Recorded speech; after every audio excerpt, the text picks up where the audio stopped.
Good morning. Today we will look at the poem Birches by Robert Frost in detail. The introduction to the poem. Robert Frost wrote Birches between 1913 and 1914, eventually publishing it in the Atlantic Monthly's August issue in 1915. The poem was later included in Frost's third collection of poetry, Mountain Interval, consisting of 59 lines of blank verse. The poem features a speaker who likes to imagine that the reason ice covered birch trees are stooped is that a young boy has been climbing them and swinging to the ground while holding on to the flexible rooftops. This, it eventually becomes clear, is something the speaker once did as a child, and this turns the poem into a nostalgic celebration of youthful joy, while also juxtaposing childish spontaneity with the more serious, mundane realities of adulthood. Birch's summary.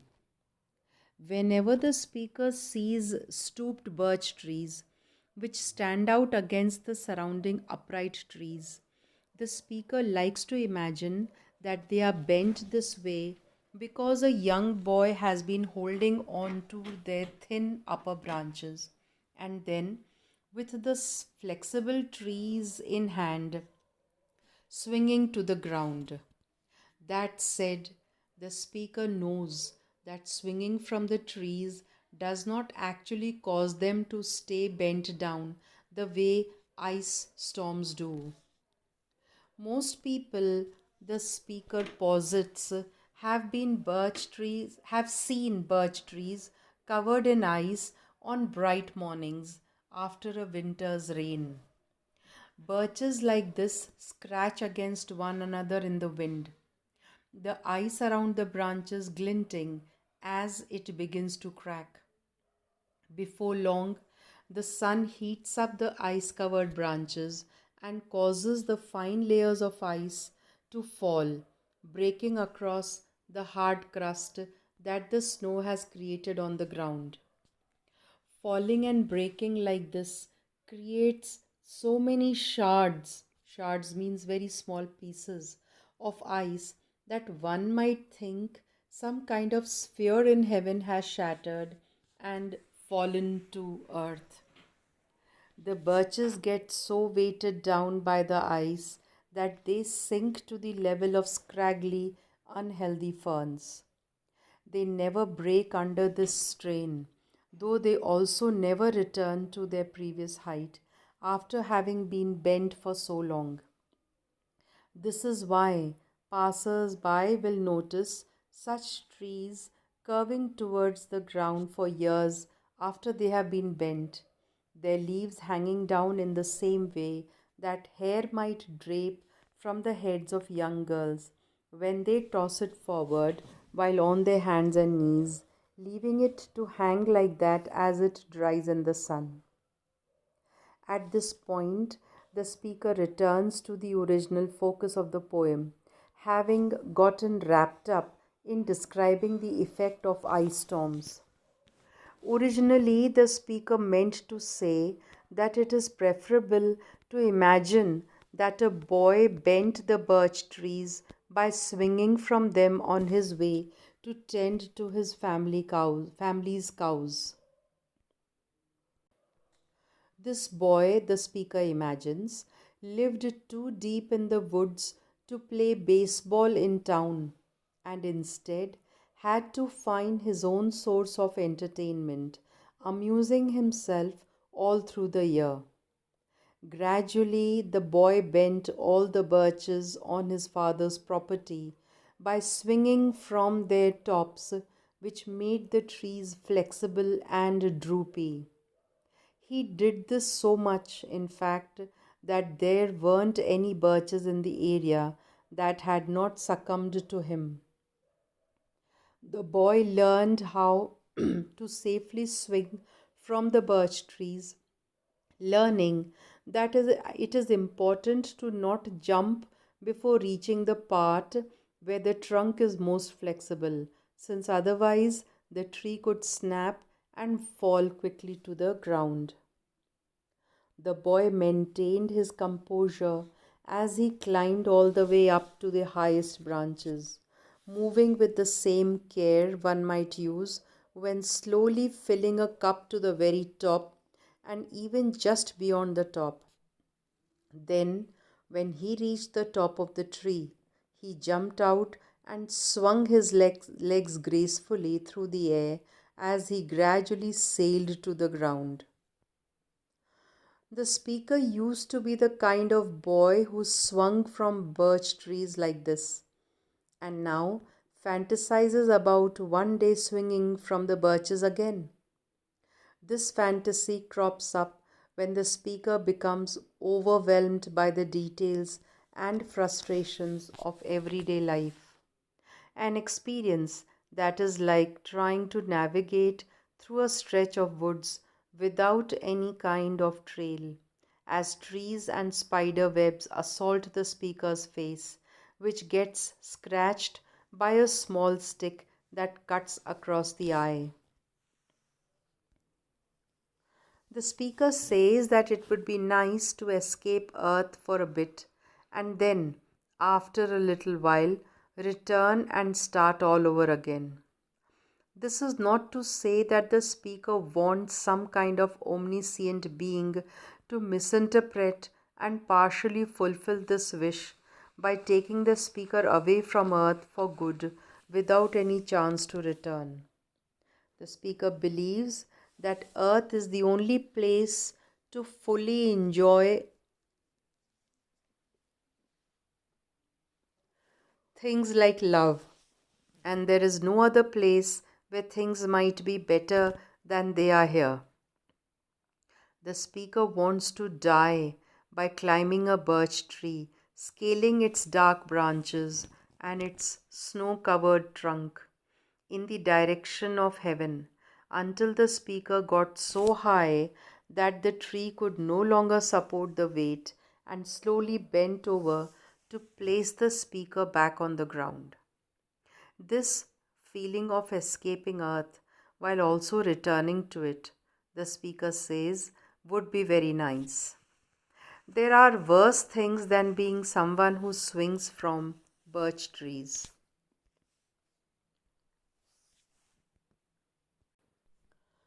When the speaker sees bent birch trees, he likes to think that they are bent because boys have been swinging them. He knows that they are, in fact, bent by ice storms. Yet, he prefers his vision of a boy climbing a tree carefully and then swinging at the tree's crest to the ground. He used to do this himself and dreams of going back to those days. He likens birch swinging to getting away from the earth a while and then coming back. When the narrator looks at the birch trees in the forest, he imagines that the arcing bends of their branches are the result of a boy swinging on them. He realizes that the bends are actually caused by icy storms. The weight of the ice on the branches forces them to bend toward the ground. But he prefers his idea of the boy swinging on the branches, climbing up the tree trunks, and swinging from side to side, from earth up to heaven. The narrator remembers when he used to swing on birches and wishes that he could return to those carefree days. Now, a look at the line by line explanation and analysis of the poem. Lines 1 to 5. When I see birches bend to left and right across the lines of straighter, darker trees, I like to think some boy's been swinging them, but swinging doesn't bend them down to stay, as ice storms do.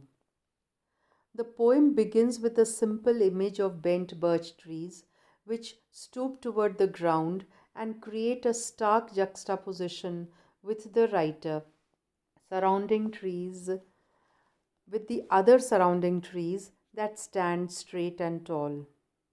Right away, this contrast takes on symbolic meaning. Those straighter, darker trees represent normality and the boring nature of everyday life, whereas the bent birch trees represent, at least in the speaker's mind, something more interesting and exciting, an admittedly vague idea that will become clearer as the poem proceeds. To that end, the speaker goes on to say, I like to think some boy has been swinging them. By saying this, the speaker reveals a desire to view the surrounding environment with a sense of intrigue. Rather than glancing at the bent trees and quickly moving on, the speaker creates an interesting backstory for why they are stooped like this. This in turn suggests that the speaker is an imaginative person who looks for evidence of joy and childish excitement in the world. However, the speaker also acknowledges that the act of swinging from birch trees would actually make the trees look bent in the way they do now. Rather, ice storms are what cause the trees to stoop like this. By pointing this out, the speaker reveals an awareness of reality, an awareness that ultimately interferes with the more fun, delightful idea of a young boy swinging through the trees. In this moment, then, a tension arises between the speaker's attempt to view the world with the imaginative, curious eyes of a child and the speaker's inability to ignore the much more boring and mundane details of reality. Lines 5 to 11. Often you must have seen them loaded with ice a sunny winter morning after a rain. They click upon themselves as the breeze rises and turn many colored as the stir cracks and crazes their enamel. Soon the sun's warmth makes them shed crystal shells, shattering and avalanching on the snow crust. The speaker launches into a detailed description of what birch trees look like when they are encased in ice. The speaker has already said, I like to think some boy's been swinging them, ultimately suggesting that inventing a fun imaginative scenario for why the trees are bent is more compelling than fixating on the real reason that the trees are stooped. As previously mentioned, this shows readers that the speaker is the kind of person who wants to find wonder and joy in life instead of always focusing on the boring details of reality. And yet, even after demonstrating this desire to ignore reality, the speaker can't help but get lost in a vivid description of the true reason the trees are bent. This suggests how hard it can be for adults to view the world in the fun loving, whimsical way of children. That said, the speaker's description of the ice covered branches is actually quite beautiful. Using vivid imagery, the speaker stunningly recreates the multicolored effect of sunlight bouncing off branches that are wrapped in a fine layer of ice. What is more, the speaker references the pleasant clicking sound that these ice covered branches make when they stir against one another in the wind. And then the speaker says, these sleeves of ice crack and fall away from the branches when the sun becomes warm enough to melt them, sending cascades of delicate glass like ice sprinkling to the snow, which is itself topped with a layer of ice. These descriptions are so detailed and carefully worded that it almost does not matter that the speaker has accidentally fixated on reality instead of fantasizing about the more imaginative idea of a child swinging from the birch trees. Although it is true that the speaker has failed to ignore reality, it is also true that the speaker has managed to make real life seem nearly as wonderful and exciting as a fantasy world.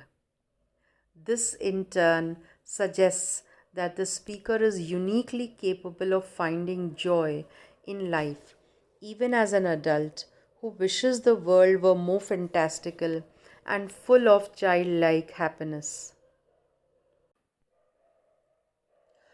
Also, by carefully controlling the sound of the language so that it feels particularly musical, then the speaker manages to make this description of the trees seem intriguing and beautiful, even if the speaker generally finds reality boring or dull in comparison to more imaginative, childlike ways of viewing the world. Lines 12 to 16. Such heaps of broken glass to sweep away, you would think the inner dome of heaven had fallen. They are dragged to the withered bracken by the load, and they seem not to break, though once they are bowed so low for long, they never right themselves. The speaker continues to describe the ice covered trees using a metaphor to compare the ice that falls off the branches to shards of broken glass that have to be swept away. Then in line 13, the speaker broadens the scope of this metaphor, suggesting that there are so many pieces of glass like ice on the ground that one might almost think the inner dome of heaven has toppled to the earth. This is a somewhat ambiguous idea, one that is a possible reference to the religious concept of the firmament, though it is likely that the speaker is simply using this phrase in a more general sense, ultimately trying to imbue the fallen pieces of ice with divine qualities, thereby turning the otherwise ordinary and unremarkable facts of reality into something that feels special and full of wonder.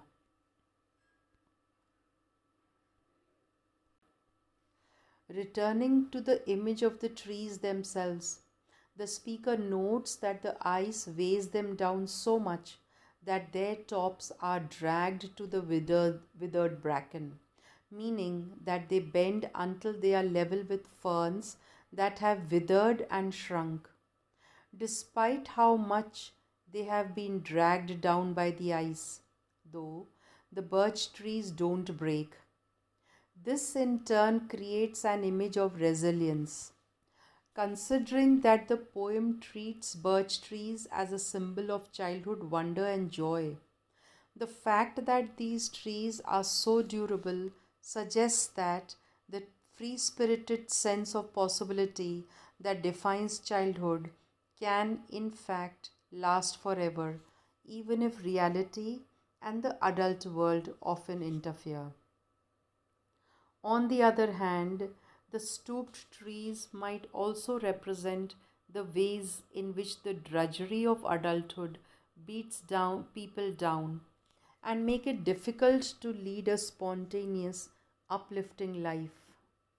For that matter, the birch trees don't break, but they also never right themselves, thus staying bent toward the ground forever. In turn, the speaker implies that it is possible to retain a youthful joy in life, but adulthood, and the real world also tend to wear people down. The poem reflects the speaker's desire to deviate from the mundane realities of the world in order to live a more spontaneous, fulfilling life. Lines 17 to 20. You may see their trunks arcing in the woods, years afterwards, trailing their leaves on the ground, like girls on hands and knees that throw their hair before them over their heads to dry in the sun. Still describing what the birch trees look like when they are bent to the ground, the speaker points out that these trees can be found dragging their leaves years after they first stoop. The speaker uses a simile that likens the trees and their dangling leaves to girls on hands and knees that throw their hair before them over their heads to dry in the sun. This image of girls tossing their wet hair serves as yet another way for the speaker to associate the birch trees with youthfulness. This isn't a very common way for people to dry their hair, of course, but it is exactly the sort of offbeat, unpredictable quality that perfectly exemplifies the fun and spontaneous nature of youth. As such, the speaker once again presents the birch trees as a representation of youthful joy. Like the rest of the poem, these lines are quite musical. The speaker's language sounds particularly controlled, thereby reflecting the speaker's thoughtful, meditative mood. Lines 21 to 27. But I was going to say when truth broke in, with all her matter of fact about the ice storm. I should prefer to have some boy bend them as he went out and in to fetch the cows. Some boy too far from town to learn baseball, whose only play was what he found himself, summer or winter, and could play alone. The speaker personifies truth, referring to reality as a woman who has interjected and derailed the speaker's train of thoughts. This characterization makes sense considering that the speaker originally said, I like to think some boy has been swinging the trees, but then went off on a long description of the real reason the trees are bent. In this moment, then, the speaker says that truth broke in with all her matter of fact about the ice storm, acknowledging that the poem has gone slightly off topic while also suggesting that the facts of the real world are often quite hard to ignore, as evidenced by the idea of truth actively interrupting the speaker's more imaginative train of thought.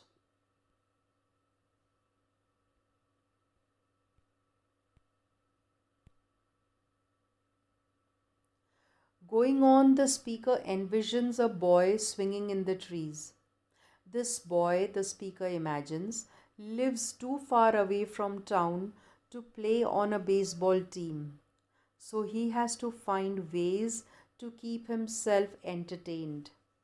This, the speaker says, is his only source of play, meaning that this hypothetical boy is forced to be very self sufficient when it comes to keeping himself preoccupied. As such, the act of swinging in the trees becomes a creative way for the child to find joy in a life that might otherwise feel mundane and boring. And this, in turn, spotlights the childish ability to enjoy even the most exciting circumstances. The rich sounds of the poem reflect the fact that it pleases the speaker to think about a child playing in the trees. Lines 28 to 32. One by one he subdued his father's trees by riding them down over and over again, until he took the stiffness out of them, and not one but hung limp, not one was left for him to conquer.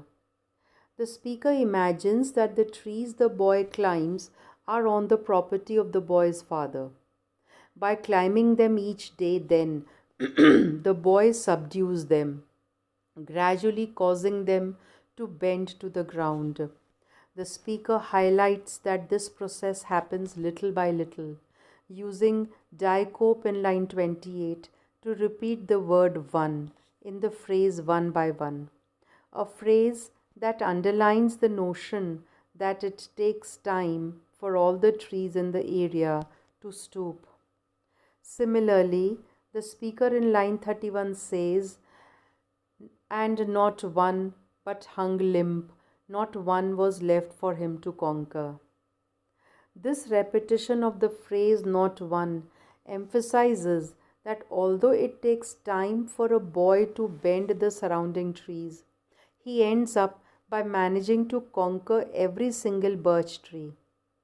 This in turn functions as a metaphor for the idea that sometimes it truly is possible to triumph over the real world. After all, this young boy has managed to literally bend his physical surroundings to his will, an idea that is surely appealing to the speaker, who is so overwhelmed by the real world that even the act of imagining a fun make believe scenario is made difficult by the intrusion of truth. In other words, the speaker values the fact that the boy's fun loving spirit changes the outside world and not the other way around. One by one, he subdued his father's trees. In this line, the musicality is enhanced, while also infusing the poem with the gentle sound of tree branches brushing against one another. What's more, the speaker inserts a brief pause in line 31, and not one but hung limp, not one was left. This gives the line a contemplative feel, making the speaker's words sound meditative and thoughtful. It is only accentuated by the fact that the following line also includes a caesura, which appears after the phrase for him to conquer.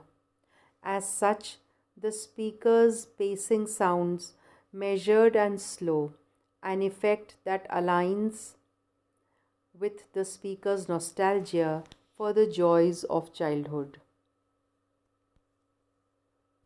We will take a break here and continue in the next session. Thank you.